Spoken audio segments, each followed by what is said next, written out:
잠시 기도하겠습니다. 살아계신 하나님, 해마다 계절이 바뀌어 봄이 오듯이 해마다 우리 기독교인들에게 사순절 고난의 절기와 그리고 부활절을 저희들이 맞이합니다.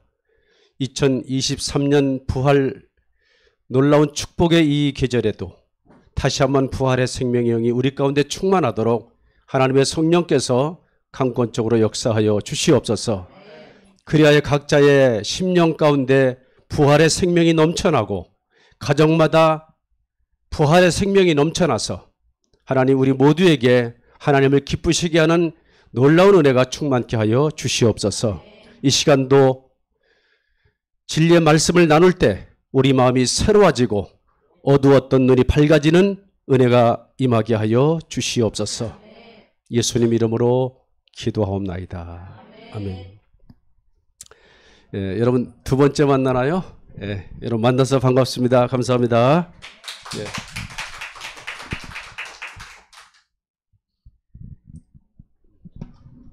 너무 바짝 좀 칠판하고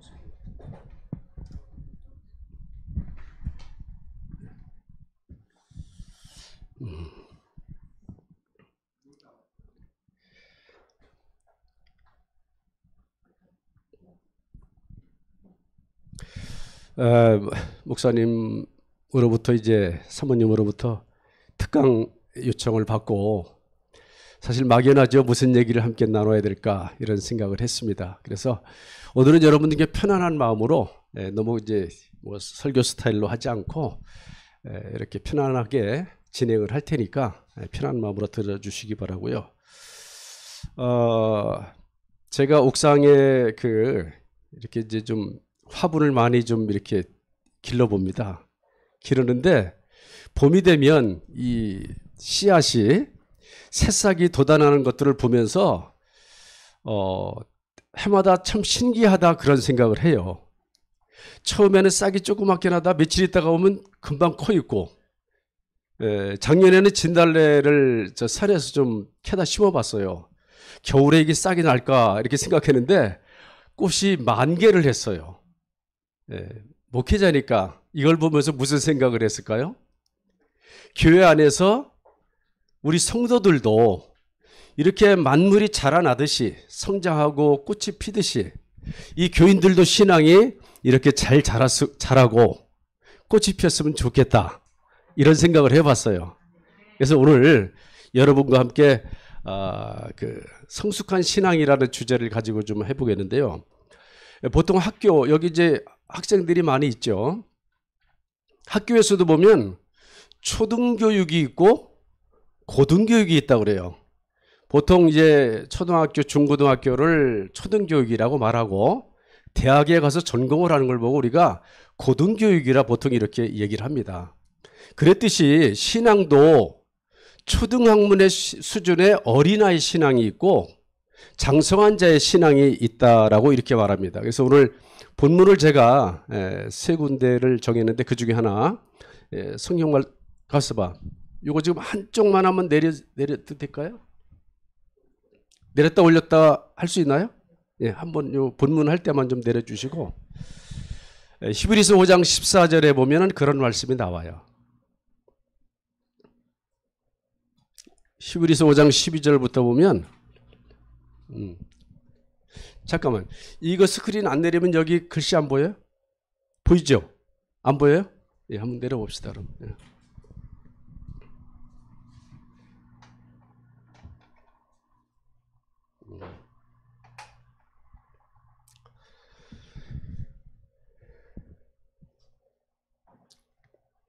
그래서 오늘은 여러분들이 제 얘기를 들으면서 내 신앙이 각자 자기 신앙이 내가 지금 어린아이 신앙에 머물러 있는 사람인지 내가 신앙의 연주만큼 성숙한 신앙에 이르러 있는지 이건 뭐 교회 다니는 연수하고는 상관은 없어요. 어떤 분은 몇 년만 해도 아주 성숙한 신앙이 되는 사람이 있는가 하면 평생을 예수 믿었는데도 그냥 어린아이 신앙이 되는 수도 있습니다. 그러니까 오늘 제 이야기를 들으면서 말씀을 들으면서 자기 신앙을 한번 점검해보는 그런 시간이 됐으면 좋겠습니다. 히브리서 5장 12절부터 한번 준비되셨죠?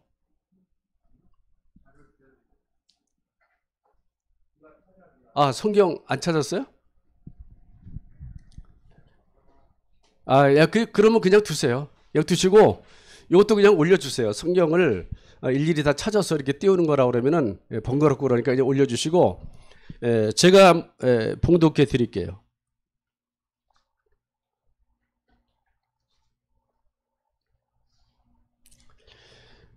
성경 히브리서 5장 12절 이하에 보면 이런 말씀이 있어요.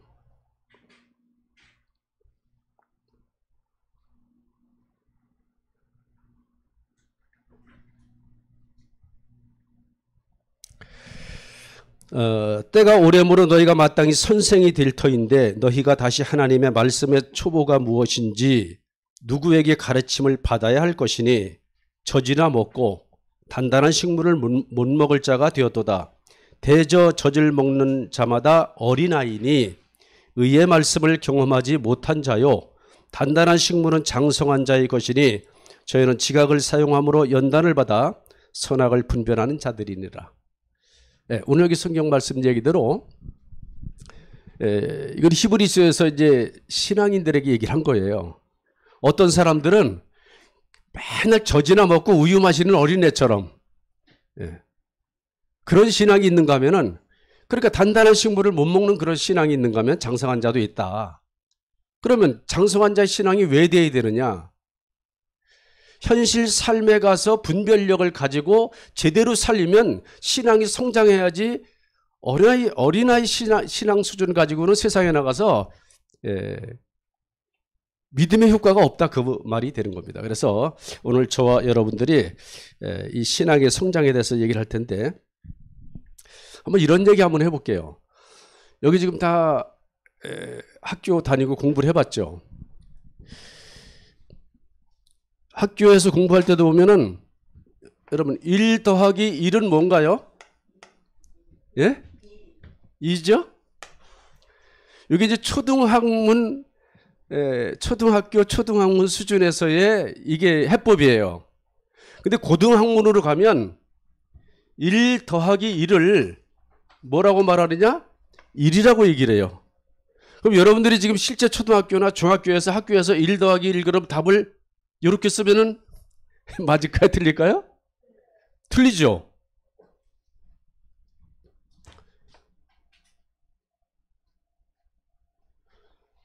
이 더하기 1을 여러분들이 학교에서 공부할 때 뭐라고 답을 쓸까요? 3이라고 쓰죠. 근데 만약에 3이라고 안 쓰고 1이라고 2 더하기 1을 1이라고 답을 하면 될까요? 안 될까요? 근데 고등학문에서는 이런 답을 가지고 있다 그 말이에요. 그렇다고 이게 틀리다 맞다는 얘기는 안 해요. 이렇게 할 수도 있고 이렇게 할 수도 있다. 무슨 얘기를 그렇게 하십니까? 자, 1 더하기 1이 왜 1이 되는지 보여드릴게요. 사과 한 개에다가 사과 한 개를 더하면은 여기가 사과가 몇 개가 되는 거? 2개가 되는 거는 맞는 얘기예요. 근데 물방울을 하나에다가 물방울을 하나를 더 더했더니 물방울이 몇 개가 됐을까요? 하나죠. 이 고등학문에서는 이런 얘기를 할 수 있는 거예요. 그러니까 이 교회 안에서도 신앙생활이 예수 믿으면 그냥 축복받는다라고 하는 단순한 이야기에서 그냥 머무르는 사람이 있는데 축복을 어떻게 받는 거며 구원을 어떻게 받는 거며 왜 꼭 교회에 다녀야 되는지 모르고 그냥 다니는 사람은 1 더하기 1은 2밖에는 모르는 사람이에요. 1 더하기 1이 1일 수도 있다는 거예요. 1. 자, 그러면 2 더하기 1은 3이라고 학교에서 보통 우리가 하는데 그럼 2 더하기 1이 어떻게 1이 될 수 있는가? 이 정도 되면 최소한도 중학교 공부 열심히 하고 고등학교는 가야 알아듣는 얘기를 한번 해볼게요. 화학 시간에 이런 걸 배울 거예요. 이거 뭐라고 그러죠? H2라고 읽어요. 그러죠? 화학 방정식으로. H2가 뭐예요? 물의 분자식이에요. 그럼 이 물이라는 거는 수소 2개하고 산소 하나를 2예요. 하나를 합치면 뭐가 되는 거야? 물 하나가 되는 거예요. 2 더하기 1은 1이에요. 3이에요. 1이에요. 초등학문에서는 2 더하기 1은 3이지만 이렇게 될 수 있는 겁니다. 어려워요? 어지러워요? 예? 무슨 얘기인지 이해되셨어요? 이렇게 신앙도 단순하지 않을 수 있다는 겁니다.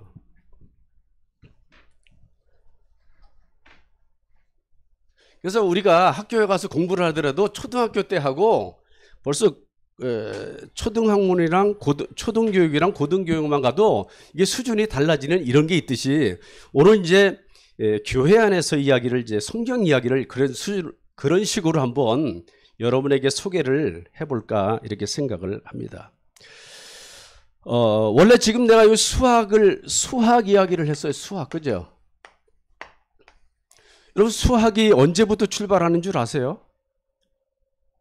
인류에게 본격적인 수학이라는 학문이 지금도 우리가 학교에서 대학교에서 전공을 하고 고등학교, 초등학교 다 수학을 배우는 이게 2000년, 2500년 전 학자들이 만들어낸 이야기예요.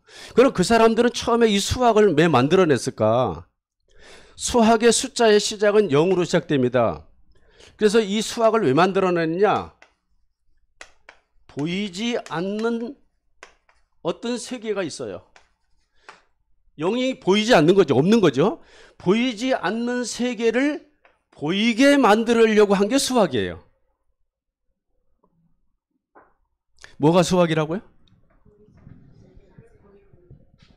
네. 아니 목사님이라고 그래서 와서 뭔 얘기를 해주나 그랬더니 뭐 수학 얘기만 자꾸 얘기해. 여러분 기독교가 뭔 줄 아세요? 보이지 않는 하나님을 보이게 하기 위해서 우리가 모인 게 이게 기독교예요. 여러분 하나님 본 적 있어요? 없어요? 한 번도 없어요. 이제 교회 와서는 이 하나님을 눈에 보이지 않는 하나님을 여러분들이 볼 수 있도록 이제 교회에서는 목사님이 계속 가르치고 있는 거예요. 신앙이 성장하면 알게 되는 거예요. 그렇게 어려운 얘기가 아니죠. 우리가 자랄 때도 어린아이 때는 엄마 아빠가 뭔지를 잘 모릅니다. 근데 나이가 들어가면서 중학교 들어가서 엄마 아빠에 대한 개념하고 초등학교 때 하고 그리고 30대 40대가 되어서 부모에 대한 감각이 개념이 달라지는 게 있잖아요. 그랬듯이 교회도 처음에 와서 하나님을 이해하는 것과 신앙생활을 오래 하고 하나님을 이해하는 것은 다를 수 있다는 얘기를 좀 생각해 보자. 그 말이에요. 그래서 이 보이지 않는 어떤 그 숫자를 보이게 해서 1, 2, 3, 4 이렇게 쭉 나가는 거고 그 다음에 또 이 수학자만 있는 게 아니라 기하학이라는 게 있어요. 요즘 되면 이제 대학교 간 학생들은 이야기를 들어봤어요. 기하학을 개발한 사람이 이름이 뭡니까? 유클리드라고 그래요. 수학을 만든 사람을 보통 수학의 아버지가 누구예요? 데카르트라고 그래요. 뭐 이 사람 외우라는 얘기는 아니고 실제 이 사람들이 이런 걸 만들어냈어요. 왜 만들어냈느냐고 그러면 이 지금으로부터 2500년 이따가 이제 제가 이 그림을 그리면서 2500년 전에 성경에서는 무슨 사건이 일어났나 그 얘기하면서 이 얘기 같이 할 거예요. 2500년 전에 어떤 머리 좋은 사람들이 나타나서 헬라 철학에서 철학자들이 나타나면서 철학자라고 한 사람들이 뭘 하느냐고 그러면은 분명히 우리가 눈에 보이는 세계 말고 안 보이는 세계가 있을 텐데 있을 것 같아. 눈에 보이는 세계가 전부가 아닐 것 같아. 예수 믿는 것도 이런 거예요. 눈에 보이는 세계가 전부가 아니다. 성경에 계속 나와 있죠. 눈에 보이는 것만 전부가 아니라 보이지 않는 하나님이 계신데 그분이 우리를 지으시고 우리를 인도하시고 우리를 인도해 가시고 우리를 키워주시고 보호하시고 근데 눈에 안 보이니까 없다라고 생각할 수 있다는 거예요. 그래서 2500년 전에 이런 학자들이 보이지 않는 세계를 어떻게 보이게 할까 연구를 하다가 기하학이라는 걸 만들고 수학이라는 걸 만들어요. 2500년 전에 만든 그 기하학과 수학을 지금도 여러분들이 대학교 가면 그대로 배우고 있다고요, 지금. 초등학교 때만 해도 배우죠. 기하학이 뭡니까? 삼각형, 네모원. 동양에서는 이거를 원방각이라고 해서 철학의 아주 중요한 기초 자료로 쓰고 있는 겁니다. 그러면 이 기하학이라는 게 뭐냐고 그러면은 원래 점이 있는데 점을 쭉 연결하니까 선이 되고 선을 쭉 연결하니까 면이 되고 면을 쭉 연결하니까 입체가 나오더라. 이 사람들이 이런 얘기를 한 거예요. 그러면은 자, 우리가 보이는 입체는 어디부터 시작했다? 점에서부터. 근데 점이라는 게 점이다라고 이렇게 찍는 순간 이건 점이다 아니다? 아니다. 점이라고 찍는 순간 점이 아닌 거예요. 동양 철학에서 도라고 말하는 순간에 도가 아니랍니다. 도라는 게 분명히 있지만 말을 하지 않는지만 뭔가 분명히 있지만 그래서 많은 사람들은 하나님을 믿든 안 믿든 이런 보이지 않는 세계에 대한 열망을 가지고 무진 노력을 합니다. 그래서 이 선을 가지고 점을 가지고 그러면 보이지 않지만 어떻게 표현할 수 없을까? 그게 이제 학교에서 배우는 X좌표와 Y좌표를 그려서 그림을 그리기 시작한 거예요. 이게 이제 입체가 되고 이제 하는 겁니다. 제가 좀 불편하지만 이런 딱딱한 얘기를 시작한 것은 하나님을 믿는다는 것은 이들이 보이지 않는 어떤 세계가 있는데 그거를 보이게 만들려는 노력을 하는 것처럼 기독교도 그런 노력을 해왔다 그 말이에요. 그래서 지금으로부터 4,000년 전에 아브라함이라는 사람이 하나님을 찾기 시작해서 우리 믿음의 조상이 됐어요. 몇 년 전부터? 이 정도는 아셔야 돼요. 4,000년 전부터.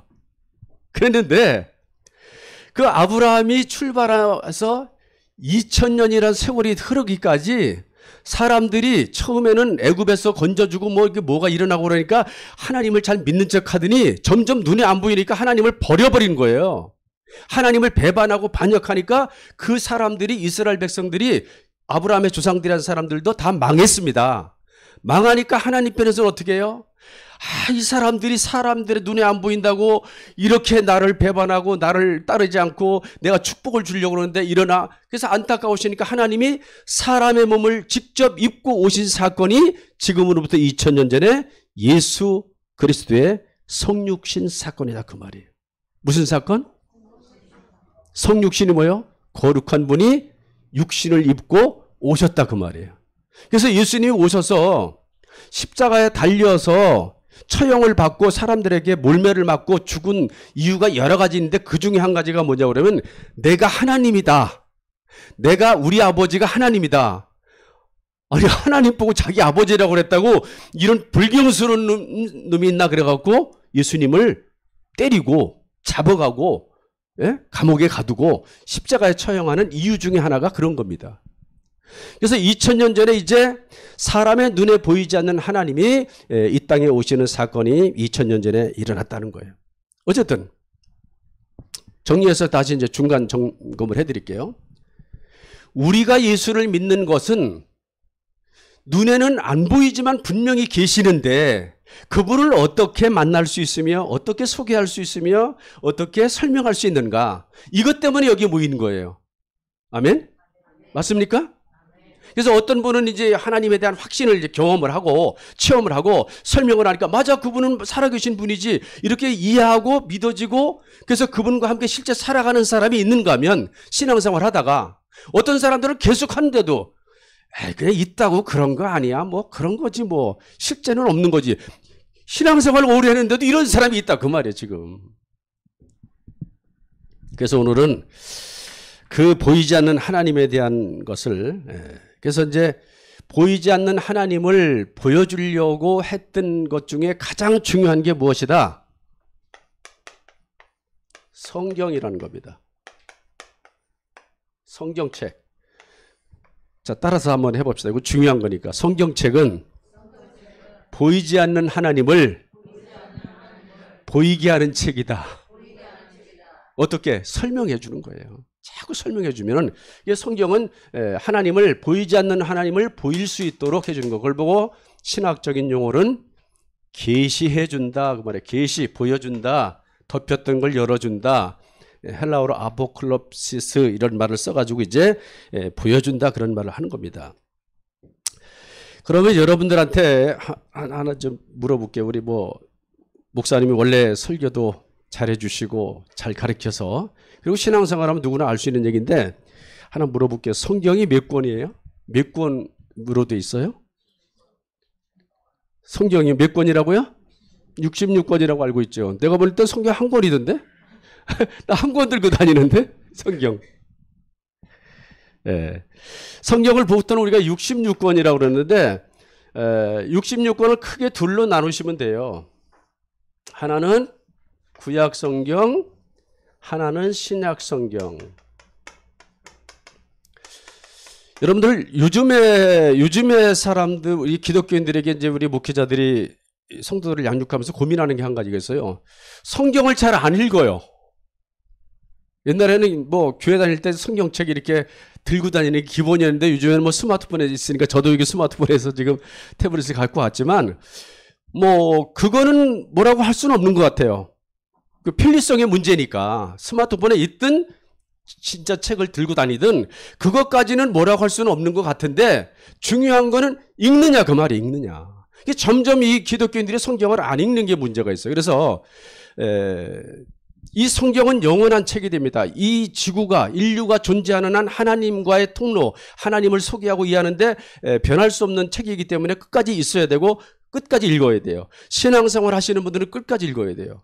제가 젊어서부터 어릴 때부터 신앙생활 했으니까 제가 젊을 때는 한 30대에는 뭐가 유행했냐고 그러면은 성경책을 한번 띄면은 아주 큰 축복이 온다라고 막 그런 게 유행이 있었어요. 이거 문제가 생기면 무조건 성경을 읽습니다. 근데 신기하게 성경책을 다 읽고 나잖아요.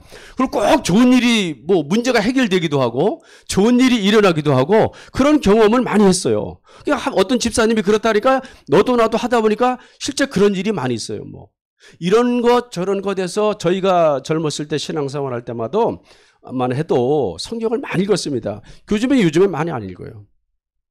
그럼 왜 안 읽나 봤더니 심지어는 성경이 수면제라고 하는 사람도 있어요.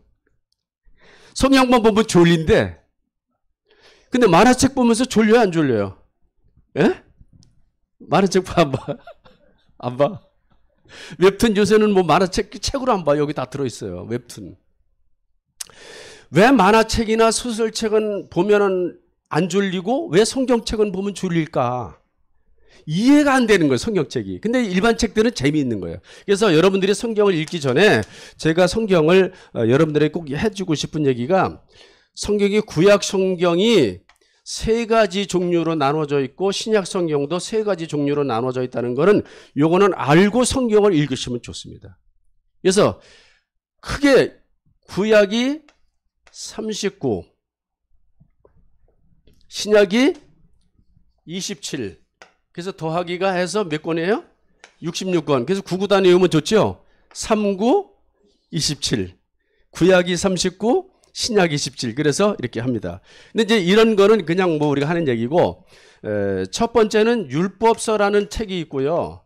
그 다음에는 역사서라는 책이 있고, 그 다음에는 예언서라는 책이 있습니다. 신약 성경에는 복음서라는 내용이 있고 여기도 역시 역사서가 있고 여기는 이제 예언서 대신에 서신서 이렇게 나와 있어요.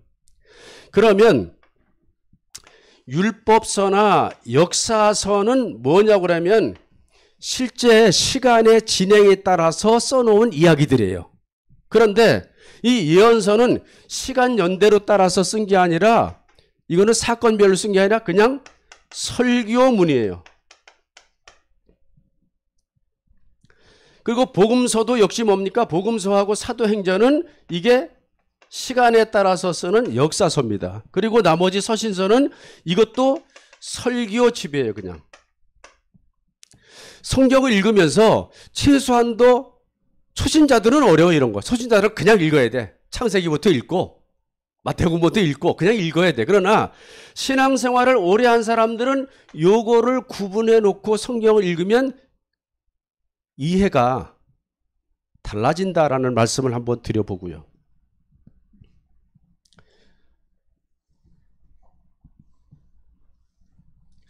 그 다음에 이제 요거는 참고로 말씀드렸고 성경이 제가 지금 유튜브에 올려놓은 것 중에 하나가 성경은 역사다라는 타이틀로 제가 해놓은 게 있어요. 성경은 무엇이다? 왜 성경은 역사라고 하냐면 성경에는 역사적인 사건들이 다 기록이 돼 있어요.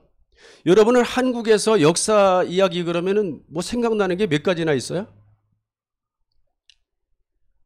이순신 장군, 그죠? 세종대왕. 이거 다 역사적인 인물이잖아요. 성경도 똑같은 얘기예요. 다만 성경에는 아브라함, 엘리야 그러니까 이름도 우리나라 이름도 아니고 동네도 우리 동네가 아니니까 생소한 것뿐이지 그것도 역사 이야기로 쓰여 있다라는 겁니다. 그래서 성경에는 역사가 몇 년 동안의 역사를 써놨느냐?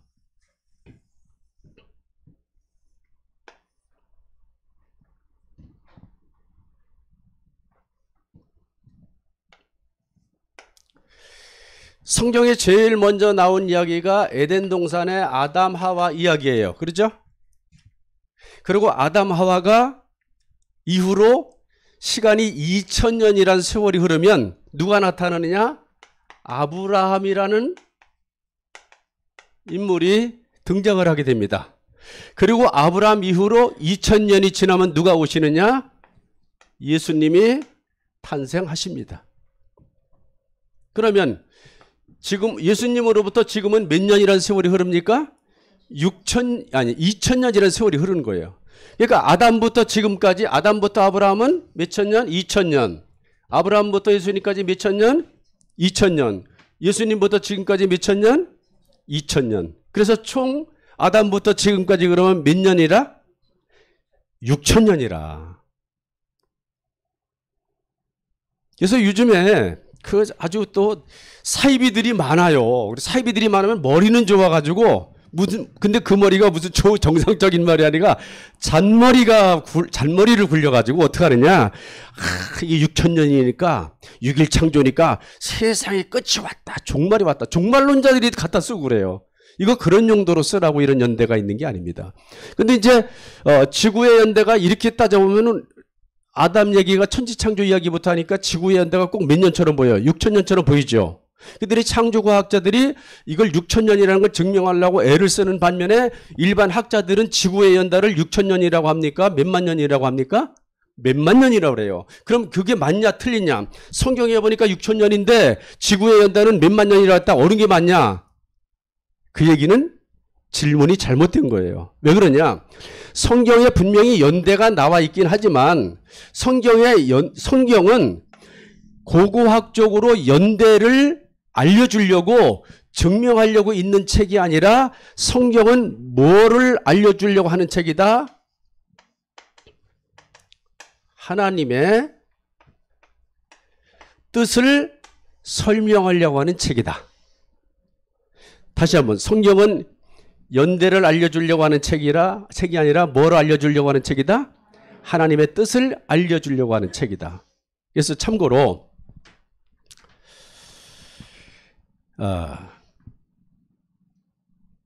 성경 처음에 1장 1절을 읽으면 뭐가 나오죠? 태초에 하나님이 뭐를 창조하시니라?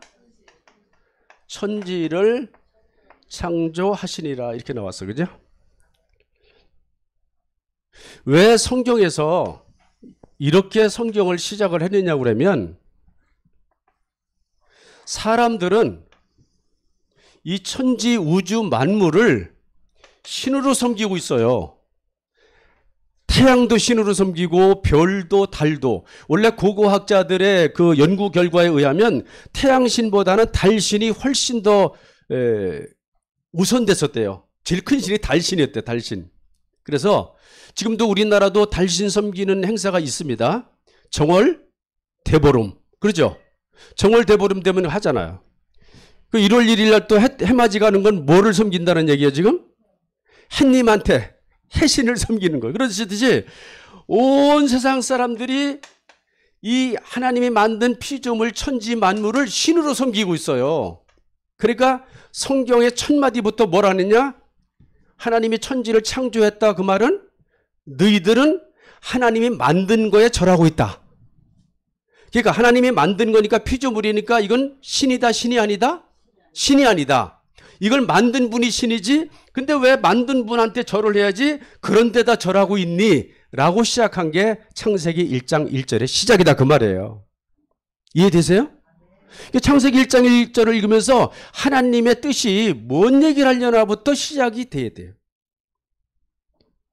특히 우리나라가 지금 대한민국이란 나라에서 우리가 살고 있습니다. 대한민국이 언제 생긴 나라예요? 대한민국 언제 생긴 나라예요? 하하, 큰일 났네. 대한민국이 언제 생겼냐고요? 대한민국 정부 수립. 임시정부는 1919년 상해에서 이제 임시정부를 만들었고요. 정식으로 우리가 합법적으로 이제 공식적으로 나라가 출범한 거는 1948년 8월 15일 날 이제 정부 수립이 된 겁니다. 그렇죠? 그러면 이 대한민국이란 나라가 이 대한민국이란 이름으로 이렇게 출범하기 그 전에는 무슨 나라였어요? 조선이란 나라였죠. 조선이란 나라였었죠. 우리가 지금 뭐 대한민국 건국을 언제 했는지도 물어보면 빨리 대답을 못 하는데, 그러니까 1948년 8월 15일 날 대한민국이란 나라가 탄생했으니까, 그래서 대한민국이란 용어를 실제로 쓰기 시작한 거를 역사에 찾아보면 1960년대에 가서 공식 문서에 나오기 시작하고요. 그전에는 대한민국이란 말도 없다고 그래요. 그럼 조선시대, 지금 대한민국도 우리가 살고 있으면서도 잘 모르는데 조선시대는 어떤 나라였을까? 미안하지만 우리나라가 조선시대 1392년에 태조 이성계가 나라를 세운 이후로 약 500년이라는 세월 동안에 조선이란 나라는요, 천지를 창조하신 하나님 이런 거 몰라요. 뭐만 하냐? 미신천국이었어요. 미신천국. 우리나라의 마지막 조선 말기에 고종 황제 민비는 얼마나 궁궐에서부터 미신을 섬겼는지, 그 무렵에 이제 조선 말기 1884년에 인천항에 언더우드 목사님, 아펜셀러 목사님이 인천항으로 들어오잖아요. 그때 선교가 시작되잖아요. 1884년, 85년에. 그런데 이 선교사들을 제일 많이 반대한 사람이 여러 사람이 있었지만, 정치적으로 반대하고 뭐 그런 사람이 있었지만, 이 선교사들을, 기독교를 제일 많이 반대한 사람이 누구인 줄 아세요? 그 중에? 무당들이요. 왜냐하면 무당들이 전부 병 고치고 그거 장사 잘 되고 있는데, 기독교가 와가지고 기독교인한테 가면은 자기들 장사 안 되잖아요. 그만큼 조선이란 나라가 미신천국이었다고요. 그냥 다 귀신인 거야. 다 무섭고, 그냥 뭐 어디만 가면 뭐가 있을 것 같고. 저희가 어릴 때만 해도, 제가 시골 충청도 사람입니다. 동네 어귀마다 행여집이 있었어요. 지금 세대는 이런 말을 안 하면 모르게. 행여집 뭔지 알아요? 행여집. 우리 청년들은 행여집. 가만있어 봐. 나도 그러고 보니까 이 죽었을 때 이렇게 사람 시체 싣고 나가는 거를 행여라고 그러죠. 이거 행여 본 사람. 여기 나이 드신 분들은 다 봤지만 젊은 애도 모를 거예요. 이만큼 이렇게 우리 몰라요. 근데 옛날 시골에는 동네 어귀마다 그 행여를 장례 치낼 때만 써야 되니까 그걸 평소에 보관해야 될 창고가 필요하잖아요. 그걸 행여집이라고 하는데 거기만 지나가려면 머리가 쓰는 거야. 왜? 귀신이 거기 있다고 그래가지고. 그렇게 무서웠어요. 그러니까 우리나라는 최근까지만 해도, 불과 100년 전까지만 해도 미신천국이었으니 지금부터 6천년 전에는 어떻겠어요? 온 세상 사람들이 하나님을 믿지 않고 미신을 섬기고 있으니까 그거부터 고쳐야 되니까. 미신, 그건 피조물이야. 그 피조물 만물을 만든 하나님을 섬기고 절을 해야지 이렇게 성경이 시작이 되었다. 이건 이해되세요? 그래서 하나님이 천지를 창조했다. 그걸 자꾸 어떤 식으로 물리학적으로 고고학적으로 증명하려고 애쓸 거 없어요. 자, 이제 본격적으로 이제 역사 얘기를 조금 한번 해볼게요. 지금부터 하는 얘기는, 제가 여러분에게 해드릴 얘기는 뭐냐고 그러면은, 교회에서는 바벨탑도 배우고 노아 할아버지 이야기도 배우고 아브라함이 갈대우를 떠났다 그런 얘기도 배우고, 모세가 이스라엘 백성들을 이끌고 이집트에서 홍해를 건너서 탈출해서 가나안 땅이란 곳에 갔다, 광야에서 40년을 지냈다, 이런 걸 많이 배웠습니다. 그래서 가나안 땅에 갔더니 훌륭한 아주 용맹한 임금이 하나 나타나는데 그게 다윗 왕인데, 어린 소년, 17세 소년이 그 장수 골리앗과 맞붙어갖고 돌멩이로 맞박을 그냥 돌멩이로 던져서 정수리를 맞춰갖고 이겼다. 이런 얘기들을 우리는 많이 이제 들었어요. 그런데 학교 갔더니 우리 학생들 입장에서 학교 갔더니 그런 얘기는 전혀 없고 다른 얘기만 하죠. 그죠? 그래서 오늘 제가 여러분에게 좀 소개하고 싶은 것 중에 하나는 성경에 나오는 역사 이야기와 세상에서 나오는 역사 이야기를 다 할 수는 없지만은 그래도 몇 가지만이라도 여러분들이 아는 이야기를 대조해서 한번 성경에다가 제가 대조해서 한번 얘기를 해볼까 이렇게 생각합니다. 자, 아브람, 요게 아담부터 아브람까지 몇 년이라고 그랬죠? 2000년이니까 이 중간은 몇 년 됐겠어요? 1000년. 참고로 인류가 역사를 기록할 때 예수 그리스도를 기점으로 해서 before Christ, 예수님 이전 몇 년 이렇게 말해요. 그러면은 아브라함은 예수님 오시기 전 몇 년 전이다? 2000년. 그러니까 BC 2000년 역사책에 이렇게 표기를 합니다. 그럼 아브라함 이전에 노아란 분이 계셨는데 노아 할아버지가 보통 BC 2333년, 정확한 연대는 없어요. 그런데 대략 이렇게 얘기를 합니다. 그럼 우리 한국 사람인데 여러분 단군 할아버지 얘기는 다 아시죠? 그죠? 단군 할아버지는 그 얘기 조금 이따 합시다. 그래서 이게 이제 노아의 이야기예요. 그리고 예수님 오시기 전에 1000년 전에 유명한 임금이 하나 나타났어요. 이거 알아맞추는 사람. 예수님 오시기 전에 1000년 전에 나타났던, 약 1000년 전에 나타났던 유명한 인물이 있는데. 그렇죠. 다윗이죠. 다윗. 이분이 예수님 오시기 전 1000년 전 인물입니다. 그리고 모세는 그럼 언제적 인물일까요? 예수님 오시기 전 보통 이제 뭐 1450년 그러지만 편의상 그냥 쉽게 다윗과 아브라함의 중간 1500년경에 모세라는 영웅이 나타났다. 이렇게 이제 한번 생각해 볼게요. 그리고 이스라엘이 출애굽을 한 지 1000년이 지난 다음에, 약 1000년이 지난 다음에 나라가 다시 망해서 지난번에는 이집트, 지금 요즘으로 말하면 이집트입니다. 그 당시 성경의 용어로는 애굽에 종살이를 했는데 이때는 애굽한테 망한 게 아니고 편의상 그냥 쉽게 나와있는 바벨론이란 나라에 멸망을 해서 포로로 잡혀갑니다. 가나안 땅에 들어가서 그래서 1000년을 살았어요. 그래서 1000년 있다 망했어요. 여러분들이 신앙생활 오래 하면은 대략적으로 이 정도의 그 시간대적인 연대적인 윤곽을 가지고 있어야 설교를 듣든지 성경을 읽을 때 이해가 되지, 이걸 모르면 곤란합니다. 그러나 여기 뭐 연세가 드셨거나 그런 분들한테 굳이 강요하고 싶진 않아요. 제가 오늘 이 강의를 한 동기 중에 하나는 여기 우리 젊은 세대들, 교회에서 아브람 얘기, 모세 얘기, 다윗 얘기 실컷 듣고 가는데 세상에 나가니까 학교 가니까 이런 얘기는 전혀 없고 징기스칸 얘기 나오고, 예? 그다음에 진시황 얘기 나오고 춘추전국 시대 공자 얘기 나오고 펠로폰네소스 전쟁 예? 어떤 장관이 이 책 들고 비행기 탔다고 뉴스 나왔잖아. 그죠? 그 펠로폰네소스 얘기는 언제 얘기인지 우리 학생들은 벌써 이제 사회에 나가면 대학교 가면 다 그런 얘기를 듣는단 말이에요. 그 얘기하고 성경은 어느 정도의 관계가 있는지 대조해서 한번 얘기를 해주는 그런 의도로 이 시간을 마련했으니까 혹시 연세 드신 분들이 어려운 얘기 그만하세요 라는 생각이 들더라도 조금만 참고 들어주세요. 예? 예.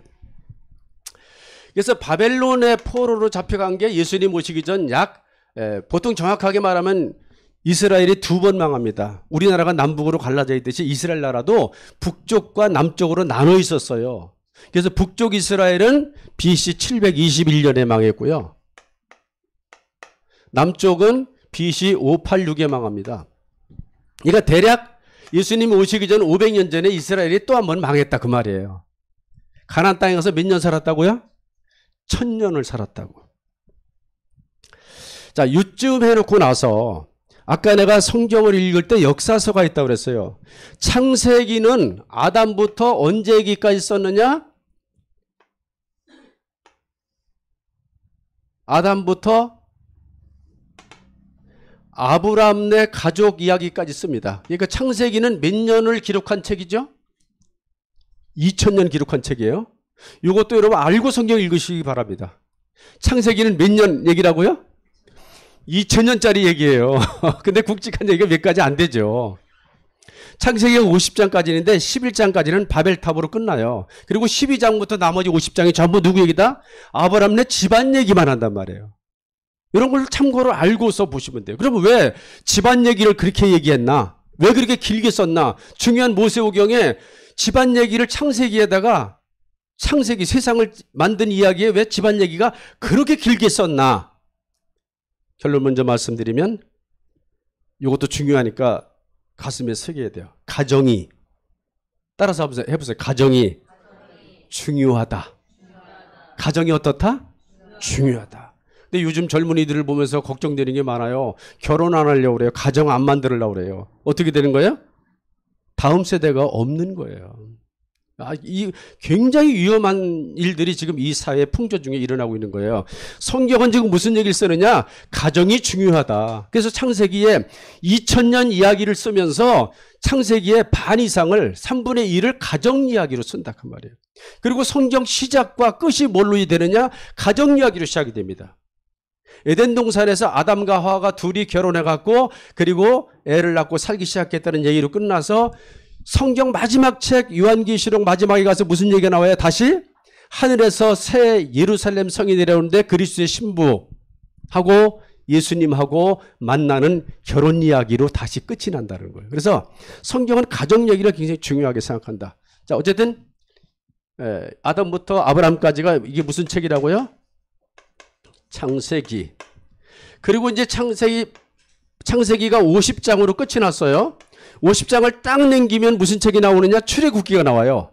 한 장을 딱 넘기면 몇 년이 지나가느냐? 그냥 500년이 휙 지나가 버려요. 창세기 50장에서 출애굽기 1장을 넘긴 순간 몇 년이 지나간다고요? 500년이 지나간다고. 이것도 알고 보세요. 한번 집에 가서 지금 확인해 봐도 돼요. 재밌어요. 세월이 흘러가지고 이 창세기의 아브라함 가정 마지막 얘기가 요셉이 애굽으로 이주해서 총리 대신이 되고 자기 고향의 부모님들이 흉년이 들었을 때 요셉을 따라서 가족들을 다 가나안 땅에 살지 않고 가나안에서 어디로? 애굽으로 이주시켜서 잘 살고 있었다라는 얘기로 끝이 나는데 500년 후에 보니까 아니 잘 살고 처음에 총리 대신 백으로 잘 살았는데 노예 생활을 하고 있다 이렇게 나온 거예요. 왜? 왕이 바뀌니까. 정권이 바뀌니까 갑자기 신분이 바뀌는 이런 이야기로 이제 이게 되는 거예요. 그래서 출애굽부터 시작해서 이제 출애굽기 이야기해서 다윗 왕 이야기, 가나안 땅의 이야기해서부터는 이제 여호수아부터 역사서가 쭉 진행이 된다 이렇게 보시면 되겠습니다. 뭐 이걸 자세히 하면은 더 어지러우니까. 그래도 이거는 좀 획기적이지 않아요? 창세기가 몇 년짜리 책이다? 창세기 50장에서 한 장을 남기니까 뭐가 나온다? 출애굽기 1장이 나오는데 그게 몇 년이 흘렀더라 벌써? 남기는 순간 500년이 흘렀다. 이런 거 알고 성경 읽으면 재미나요. 자, 그러면 여러분들은 학교에 가면 이런 교육은 안 시켜요. 근데 뭘 시키느냐? 인류 4대 문명의 발상 이런 거 배워요. 배웠어요? 안 배웠어요? 이거 초등학교 때 배우나? 중학교 때 배우나? 인류 4대 문명의 발상지. 자, 우리 저 뒤에 있는 학생들한테 물어볼게요. 이거 중학교 때 나와요? 초등학교 때 나와요? 고등학교 때 나와요? 인류 4대 문명의 발상지. 예? 기억이 안 나요? 끝까지 안 나와요? 그럼 인류 4대 문명의 발상지 이런 거 몰라요? 중학교 때. 네. 그래서 인류 4대 문명의 발상지를 지금의 이집트 참 대단한 나라입니다. 피라미드 있는 나라, 그죠? 그 이집트 문명 이렇게 말하고 지금의 이라크, 이란 그 지역을 메소포타미아 문명 또는 오리엔트 문명, 그래서 그 지역의 문명으로 지금도 그 강을 따라서 있는 그 메소포타미아 문명, 그 다음에 인도의 반도에 있는 인더스 문명, 인더스강, 겐지스강, 강을 중심으로 다 이 문명이 발생하거든요. 이집트는 나일강으로, 그리고 이제 메소포타미아 문명은 티그리스 강과 유프라테스 강, 지금도 그 강이 있습니다. 제가 한 7, 8년 전에 이란을 그 역사 탐방 성지순례를 가본 적이 있었는데 그 강이 있어요. 그냥 보기에는 다 사막 같은데 이 밑으로 그런 강이 흐르면서 그것 때문에 살아요. 이게 강이 있으면 문명이 발생한다. 그래서 오리엔트 문명이 있고 인더스 문명이 있고 중국의 황항을 중심으로 황하 문명이 있어요. 이 4대 문명의 발상이 여기 연대표를 볼 때 어디쯤 있는 것 같아요? 이제 여러분 교회 다니니까 교회 사람 이름으로 얘기를 하면 좋을 것 같아요. 대략 노아와 아브람 시대를 전후해서 나타난 게 이때 문명이라고 합니다. 물론 거기에는 BC 한 4,000년 내지 5,000년경 이렇게 얘기를 해요. 그러니까 거의 아담의 연대와 비슷한 때부터 이렇게 됐는데 본격적으로 아브람 시대에 이르면서, 그래서 아브람이 원래 가나안 사람이 아니라 어디 사람이다? 갈대아 우르 사람이다. 갈대아 우르가 어디냐고 그러면 지금의 이라크 지역을 말하는 겁니다. 원래 이라크 사람인데 문헌의 그 이야기들에 보면 아브람 집안이 잘 살았대요. 그 집안 부모님들이. 근데 뭐 하던 사람들이냐고 그러면은 우상을 깎아서 만드는 장사를 했대요. 돈을 많이 버는 게 부자로 사는 거예요. 그럼에도 불구하고 갈대아 우르를 떠나서 하나님이 지시한 땅으로 갔는데 왜 그랬을까? 살만한데 왜 그랬을까? 종교적인 회의가 온 겁니다. 우상 깎아 만들 때 어떻게 했을까? 침도 뱉고, 그죠? 그런 오물도 있고. 근데 자기가 그렇게 막 발도 밟기도 하고 발 차기도 하고 뭐 만들어 놓으면 사람들은 갖다 놓고 그걸 사다 놓고 거기다 절하는 걸 보니까 이게 신이야? 이거 이상하지 않아? 진짜 신이 있지 않을까? 이런 고민을 하면서 갈대아 우르를 떠나서 오는 사건이 벌어집니다. 그러니까 아브라함이 갈대아 우르를 떠나서 믿음의 출발을, 우리가 믿음의 조상이라고 하는 믿음이 시작될 무렵에 세계에는 이미 이집트 문명, 메소포타미아 문명, 인더스 문명, 황하 문명, 이런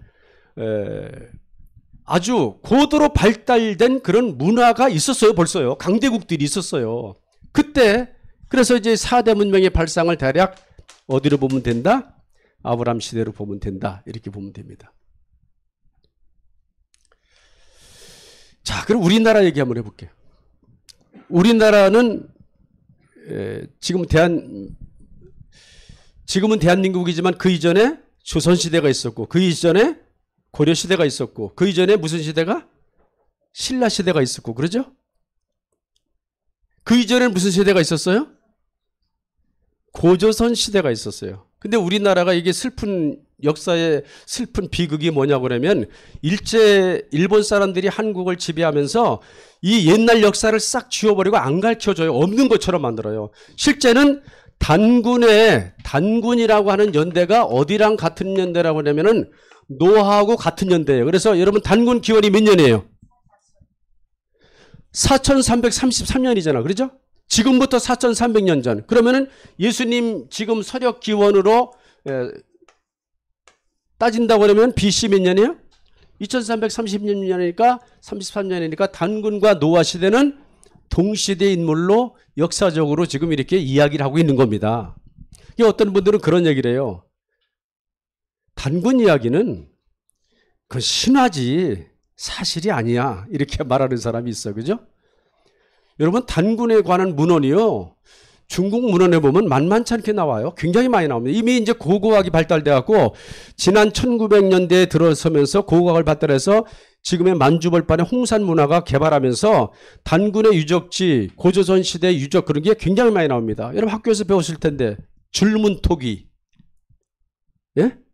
옥기 문화, 옥으로다가 그 조각을 만들었는데 지금 현대 기술로도 만들기 어려운 정교한 옥을 만들었는데 그게 연대가 보통 이때쯤 나와요. BC 한 4, 5천 년경 이야기로 나와요. 그 다음에 고인돌 문명 이런 거 나와요. 그러니까 지금 여러분들이 단군을 신화라고 말한다면 그럼 아브라함 이야기는 역사책에 일반 역사책에 아브라함 이야기가 나올까요? 안 나올까요? 예? 미안하지만 안 나와요. 성경 외에는 아브라함이라고 하는 역사의 근거의 문헌이 없다고요. 근데 우리는 믿죠. 그러니까 다른 사람들은 역사책이 없으니까 믿을까 안 믿을까? 그건 신화야 그러죠. 그 사람들은. 그러니까 우리는 그런 걸 따지지 말고 우리는 기독교인이니까 성경을 믿는 사람들이니까 노아 연대와 단군 연대가 동시대 연대라는 것 정도는 알고 계셨으면 좋겠어요. 단군이 신화적인 인물이라고 그러지 마세요. 단군은요, 저도 한국사를 좀 공부를 해보고 뭐 많은 건 아니지만 해본 결과로 중국 문헌에 굉장히 많은 이야기가 나와요. 그래서 인류는 이렇게 4대 문명이 발상하고 살았지만은 계속 뭘 하고 사느냐? 맨날 전쟁만 하고 싸우고 그러고 사니까 하나님께서 아브라함이라는 인물을 선택해가지고 진짜 하나님이 통치하시는 행복하고 평화로운 나라를 만들겠다고 가나안 땅에 들어가서 이제 나라를 세워서 했는데 이게 1000년 만에 이 나라가 또 망한 거예요 지금. 이걸 보고 바벨론 포로기라고 그래요. 그럼 우리가 지금 읽는 구약 성경 39권은 언제 만들어졌을 것 같아? 이렇게 놓고 봤을 때. 예? 요때 만들어진 겁니다. 약 예수님 오시기 전 500년 전에 구약의 39권이 요때 형성이 되는 거예요. 그럼 이전까지는 실제는 성경이라는 게 모세 오경만 그냥 사람들의 입으로 전해 내려오다가 이때 나라가 망하고 나니까 정신이 번쩍 난 거예요. 우리가 하나님을 믿고 하나님이 애굽에서도 건져주셨고 이렇게 많은 축복을 받고 은혜를 받고 살았는데 우리가 하나님을 잊어버리고 살았네. 그냥 말로만 괜히 그냥 모세오경 그러고 살았네. 그래갖고 이때 비로소 모세오경을 다시 정식 글자로다가 문서로다가 기록을 하기 시작했고 그러면서 모세오경 2000년짜리로 끝난 게 아니라 그 이후에 여호수아 이야기, 엘리야 이야기, 사울왕 이야기, 이런 이야기들을 다 기록을 해서 39권으로 만드는 거예요. 물론 이 과정에서 원래는 더 많아요. 지금도 카톨릭은 구약이 39권이 아닙니다.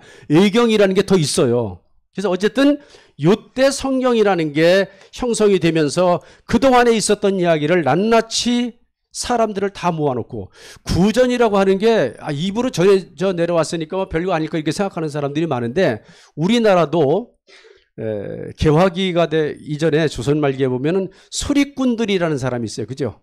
얘기꾼들. 이 사람들이 아주 기가 막힌 그 구전에 효과가 있었다는 겁니다.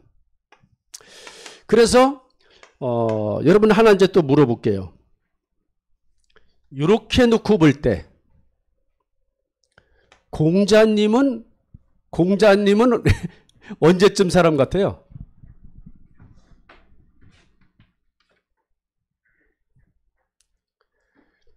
벌써 50분 넘었어요? 예, 요거 하나만 하고서 넘어갈게요. 공자님은 교회에서는 공자님 얘기 안 하지만 일단 여러분이 교회 밖을 나가면 다 공자님 얘기하고 석가모니 얘기할 거 아니에요. 그렇죠? 그리고 소크라테스 얘기도 할 거 아니에요. 들을 거 아니에요. 그 사람들은 언제 사람 같아요? 그 사람들이 바로 예수님 오시기 전 500년 전에 나타난 사람들입니다. 약 공자, 석가모니,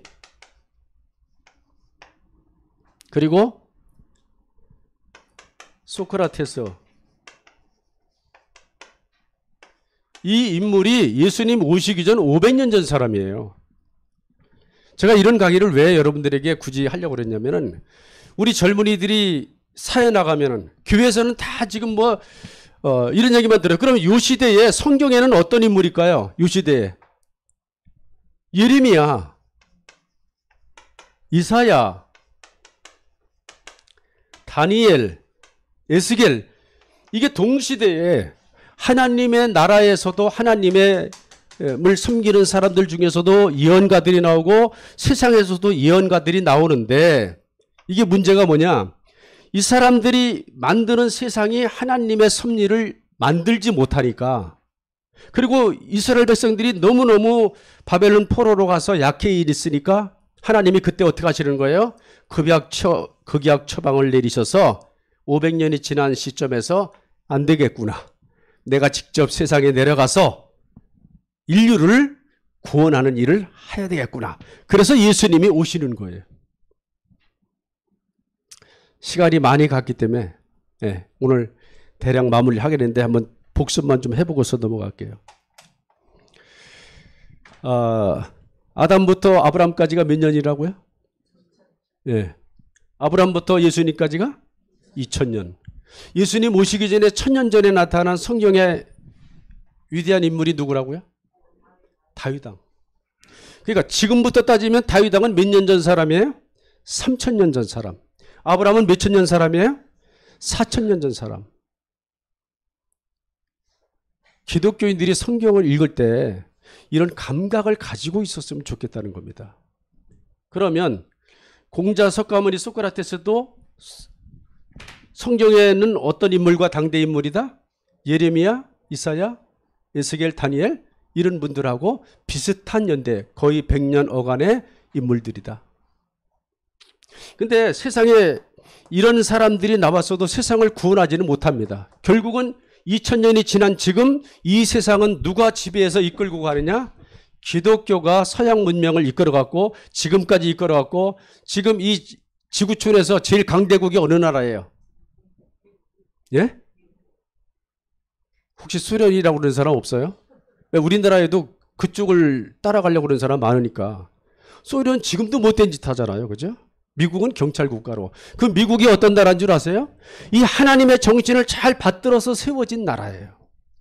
어쨌든 간에 이렇게 세상에서 유명하다고 하는 사람들이 나와봤자 이들은 세상을 구원하지 못해요. 기독교가 하나님을 중심으로, 예수를 중심으로 인류를 이끌어갔고 앞으로도 그럴 것이고, 그러니까 여러분들은 이제 기독교인이 됐으니까 얼마나 다행이고 축복입니까? 앞으로도 우리가 제대로 살려면 뭘 믿고 살아야 된다? 창조주 하나님을 믿고 그의 아들 예수 그리스도를 통해서, 이제 다음 주일이 부활주일이잖아요. 부활의 예수의 영을 마음에 모시고 그분에 의해서 살아가면 영원한 승리가, 영원한 축복이, 영원한 구원이, 영생 구원의 축복이 여러분에게 있을 줄로 믿습니다. 아멘. 오늘 강의가 너무 딱딱했나요? 우리 저기 젊은 대학생들은 어때요? 재밌어요? 약간 좀 그래요. 저도 우리 학생들, 교인들을 대상으로 이런 강의는 저도 처음 해봤고, 근데 이런 필요성을 느껴서 좀 했는데 뭐 더 좀 디테일하게 준비를 하고 했으면 좋았을 텐데, 물론 이제 PPT로 준비된 것들이 있지만은 대략적으로 그래도 이 정도는 알아야 되겠다. 단군 할아버지 이야기나 4대 문명의 발상 이야기, 그리고 인류의 사상가라고 하는 석가모니나 공자나 이런 사람들은 언제적 인물인가, 예수님 오시기 전 500년 전 인물이었었다. 이런 얘기도 여러분들이 기본적으로 알고 하셨으면 좋을 것 같아요. 그래서 다음에 기회가 주어진다면 이런 거를 이제 오늘 이 딱딱하고 어려운 얘기를 시작을 했으니까 다음에 또다시 조금 발전된 얘기를 들으면은 좀 수월하지 않을까, 이런 생각을 한번 해봅니다. 기도하겠습니다. 하나님, 저희들이 교회 안에서 신앙생활 하다가 주일이 지나면 날마다 세상에 나가서 살아야 합니다. 많은 학문을 대하고 많은 사람들을 대하며 많은 종교인들과 섞여서 살아가야 합니다.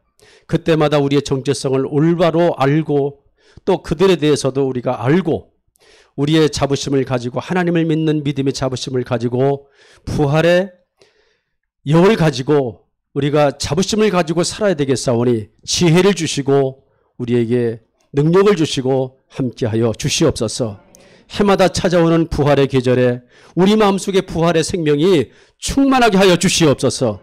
그래서 어두운 세상을 밝게 살아갈 수 있도록, 절망의 세상을 희망으로 살아갈 수 있도록 하나님 저희들에게 은혜를 더하여 주시옵소서. 예수님 이름으로 기도하옵나이다. 아멘.